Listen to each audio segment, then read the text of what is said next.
That's right, folks, I'm back this week with a full beard to match my awesome personality. Too bad it was a bitch to grow in.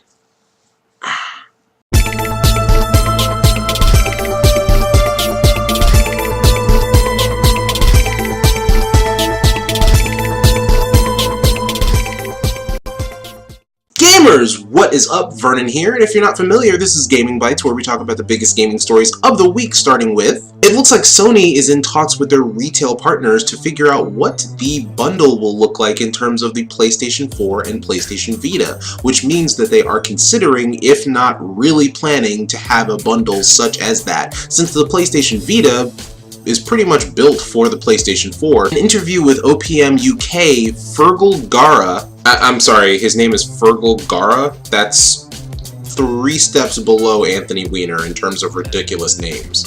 They're in talks about it, but there's nothing real official yet, so just keep your eyes open. But I, for one, am really looking forward to this because, as I said, the PlayStation Vita looks to have been built for a next-gen link between a handheld and a console experience, so it looks like that's what they're going for, so it would only make sense to have a PlayStation 4 and PlayStation Vita bundle.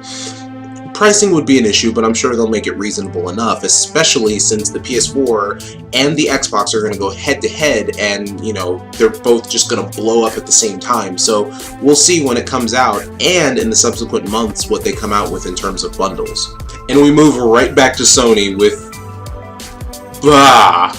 So according to an interview that Shuhei Yoshida gave to Game Industry International, The Last Guardian, you know, that game that was announced in 2009, and then earlier this year some blogger basically said, yeah, it's, you know, in production, and then Jack Tretton, the CEO of Sony, came out and said, no, it's not in production, it's on hiatus. Well, now Shuhei Yoshida's coming out and saying, well, I don't know why he said that, because we just made the team smaller and we're reworking the game and stuff like that.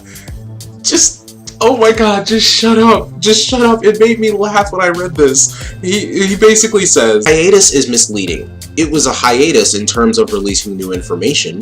The game has never stopped. The team has always been here. They're going through the re-engineering of the game, so the team size is smaller because it's more engineering focused right now.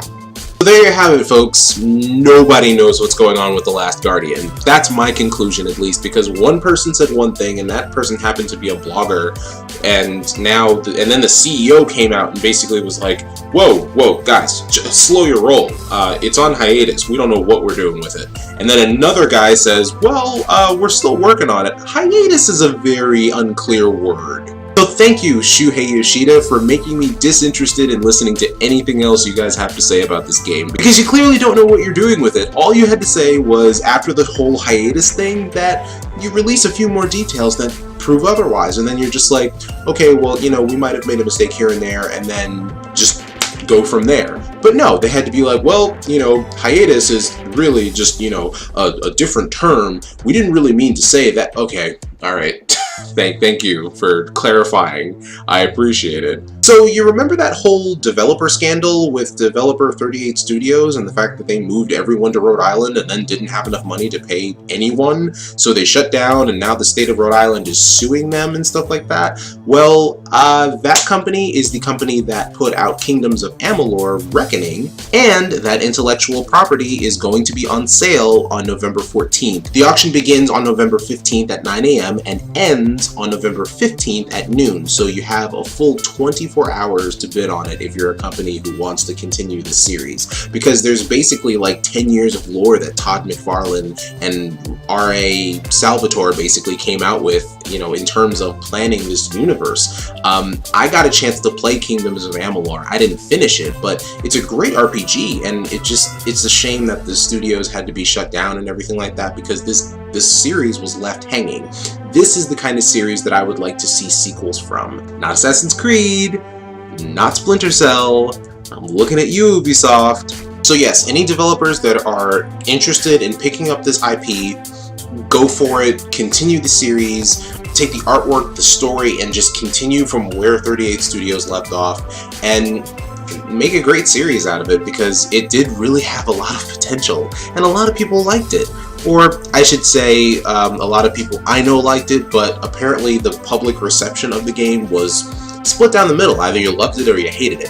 Personally, a developer that I'd like to see pick up this IP, try Bethesda or Valve even. I like those two companies in terms of the RPGs that they put out, so I think they do a good job with this. And folks, that's everything I wanted to talk about today. Thank you guys so much for tuning in. If you'd like to see some live streams from us, some live streams that I'm going to be on as of recording this video, which is Friday, October 4th. The next Hero Talk will be tomorrow, October 5th at 5 p.m. Eastern Standard Time, and we'll be talking about District 9. So that is super exciting. Myself, Victoria, and Mac Attack will be on. So just be sure to tune in. It's at 5 p.m. Eastern Standard Time. So thank you guys for tuning in. Otherwise, my name is Vernon Tuitt. I hope you enjoyed getting to it. Much love to you all, and I'll see you next time on HoldTheLine.com.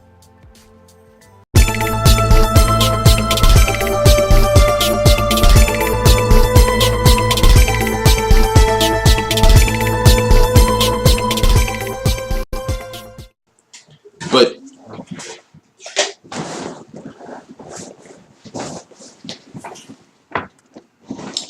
shit.